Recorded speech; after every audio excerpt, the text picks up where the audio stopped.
6:49 back here this Tuesday morning for Halloween. Your top stories in our Sunrise Smart Start on News 8. Breaking overnight, deputies are investigating after a car flipped over while trying to get onto the inner loop. That was around 1 a.m. at the University Avenue entrance ramp. Details are limited at this point, but we do have this new video from that scene and the damage. A fence near the ramp is destroyed. That car mangled, flipped over, left lying on top of some guardrails.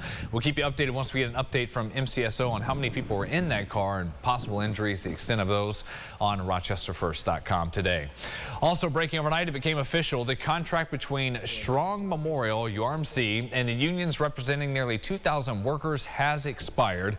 The union members are demanding better wage increases and quality benefits to recruit and retain more staff. Now, what's next? They issue a 10-day notice to hold an informational picket, so they'll be out there, but not when they're on their shift. Negotiations are set to pick up again coming up Thursday. We'll be following that, see if they can make an agreement. Your sunrise traffic here at 6:50, 10 minutes to go until 7. Told you about an issue Maplewood Drive near 104 just a few moments ago. The expressways 390, 490, 590 as things start to pick up are looking good. We will check your Tuesday morning commute. Again, everyone getting dressed up in their costumes, kids headed off to school, and you off to work before trick-or-treating tonight when we see you at 7:25.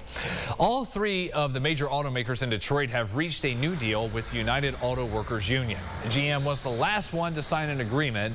That tentative contract covers a 25% pay bump and cost of living adjustments, similar to what's already been reached with Ford and Stellantis. The nearly 700 auto workers at Rochester's GM plant do expect to learn more about the terms in the coming days.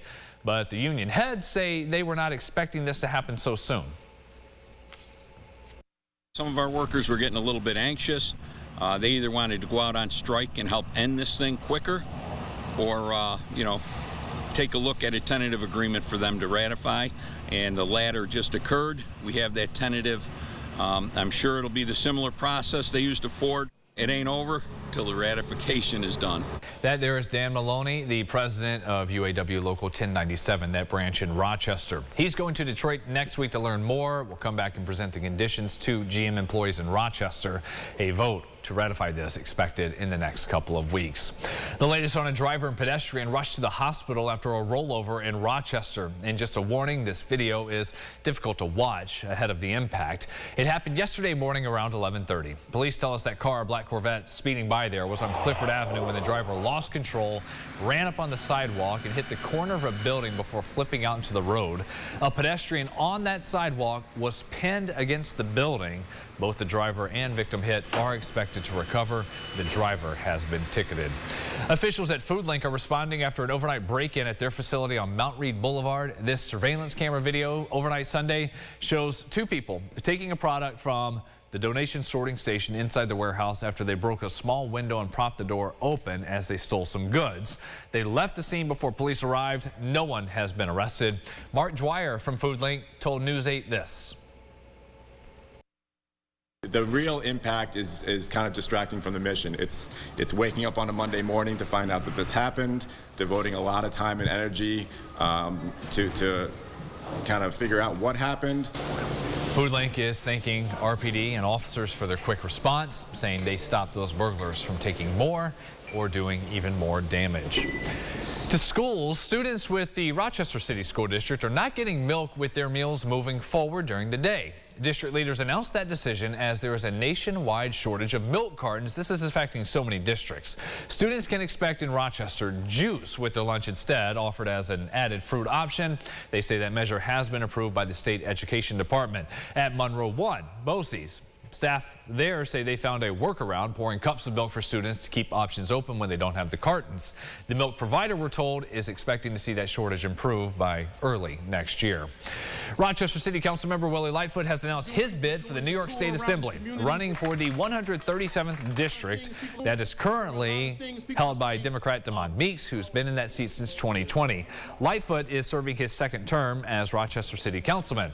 He previously worked as a Monroe County lawmaker for the 27th. He says if he makes it to Albany, he hopes to bring significant change back home to this community. I want to be a part of that change that our community so desperately needs and deserves. The return of hope and not despair. by making sure we invest in housing, education, and public safety, to ensure we have safer streets for all of our families, to ensure that we, the people, have a voice and a seat at the table. Current Assemblymember Meeks responded in this statement to News 8, saying in part, as the Assemblyman of the 137th, I remain steadfast in my commitment to working toward the betterment of our community and will continue to work to pass and advocate for resources to uplift children and families. He says he looks forward to earning the continued support of residents in that district. Out at the airport, they're de-icing some planes this morning. It must have a little bit of frost. Yes. Might be doing the same thing on your windshield, as we have numbers right around freezing, 31, 32 in spots. We climb into the mid-40s this afternoon. Yes, there will be sun, but yes, also there could be a few brief rain and wet snow mixes here and there overnight, and then especially into tomorrow morning as well.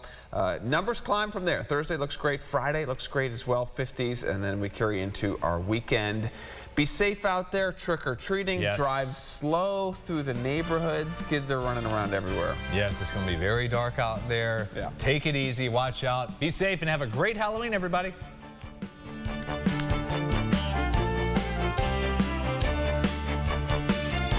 Follow News 8 wherever you are on RochesterFirst.com, Facebook, Twitter, and on our app for news and weather.